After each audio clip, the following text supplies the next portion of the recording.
Saudações, amigos! Hoje continuamos com a incrível história de como Deus trabalhou por meio do Martinho Lutero para chamar das pessoas para as verdades de sua palavra. Na semana passada, vimos como o orador de Roma, Aleandro, procurou subverter a verdade convencendo a Assembleia na Alemanha, como a dieta de que Lutero era um herege e deveria na fogueira. Nos erros de Lutero há o suficiente, declarou ele, para assegurar a queima de 100.000 hereges, proclamou. Embora parecesse que muitos ficaram comovidos com o discurso do legado papal, Deus também se movia naquela augusta Assembleia, quando um dos nobres, o Duque George da Saxônia, se levantou e com nobre firmeza apontou como o povo estava sofrendo por causa dos abusos da Igreja Romana. Isso preparou a Assembleia para ouvir Lutero falar. Ellen White descreve a cena. Finalmente, Lutero se achou perante o concílio. O imperador ocupava o trono. Estava rodeado das mais ilustres personagens do império. Nunca homem algum comparecera à presença de uma assembleia mais importante do que aquela diante da qual Martinho Lutero deveria responder por sua fé. Na presença daquela poderosa assembleia de titulares, o reformador de humilde nascimento parecia intimidado e embaraçado.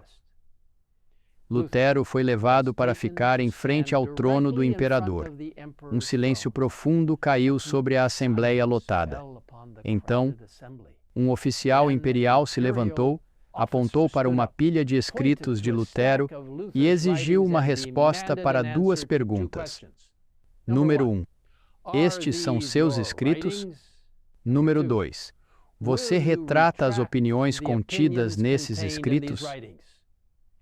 A primeira pergunta, Lutero reconheceu que os livros eram dele.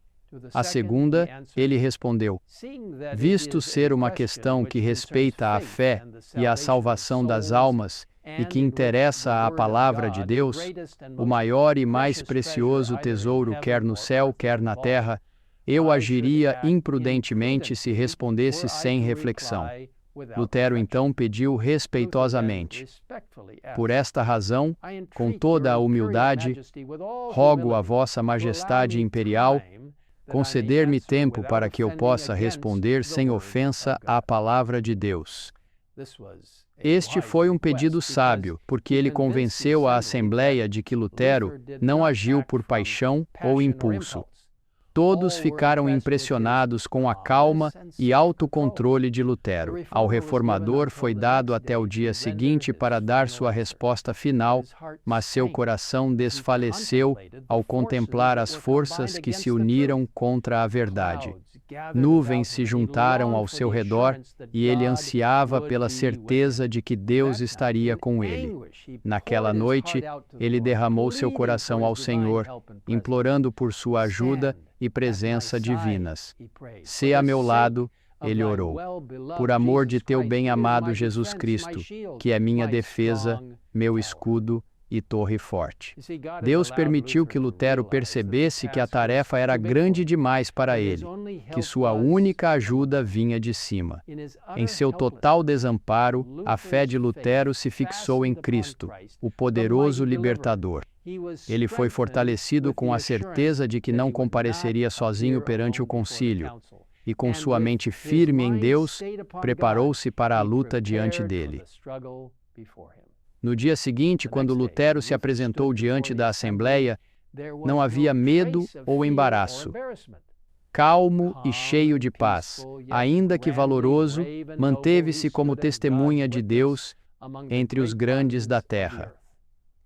O oficial imperial agora exigia uma decisão do reformador sobre se ele retrataria ou não o que havia escrito.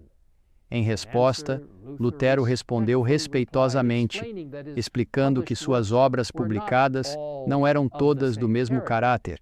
Algumas, ele disse, eram sobre fé e boas obras, com as quais todos concordavam.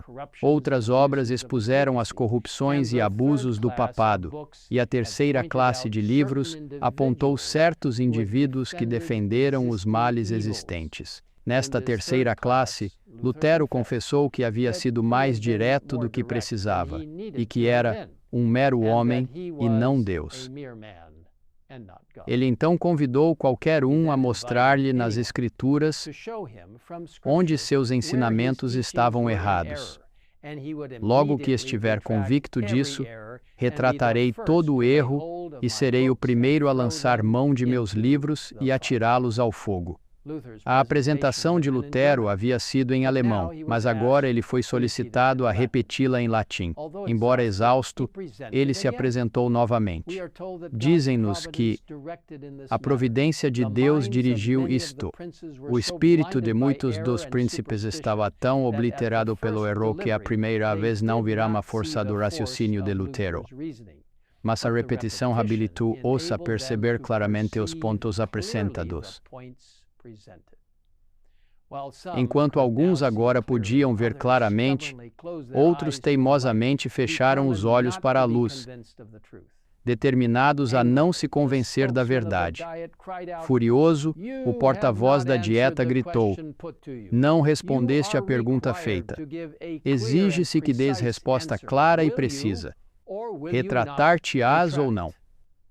Com voz clara e forte, o reformador respondeu: "Portanto, a menos que eu seja convencido pelo testemunho das Escrituras, a menos que eu seja persuadido por meio das passagens que citei, a menos que assim submetam minha consciência pela palavra de Deus, não posso retratar-me e não me retratarei, pois é perigoso a um cristão falar contra a consciência. Aqui permaneço, não posso fazer outra coisa. Deus queira ajudar-me. Amém."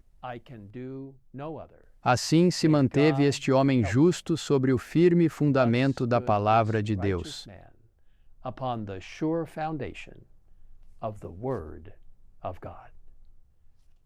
Hoje, amigos, vocês estão, eu estou, permanecendo no fundamento seguro da palavra de Deus? É a única base que vai durar.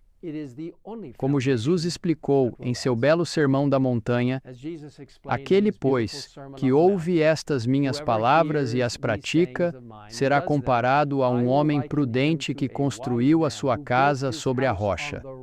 Caiu a chuva, transbordaram os rios, sopraram os ventos e bateram com força contra aquela casa, e ela não desabou, porque tinha sido construída sobre a rocha. Convido você a orar comigo agora mesmo. Pai nosso que estás nos céus, nós te agradecemos pela rocha sólida, Jesus Cristo. Nós te agradecemos por Jesus, que é a palavra viva. Nós te agradecemos pela palavra escrita, que também representa Jesus como a rocha. E sobre este fundamento, Senhor, a palavra de Deus, nós permanecemos por meio do teu poder. Pedimos agora que tu nos ajudes em qualquer circunstância que possamos enfrentar a descansar com segurança neste firme fundamento da verdade bíblica e nos apoiar completamente em Jesus, pois sabemos que Ele vai nos sustentar.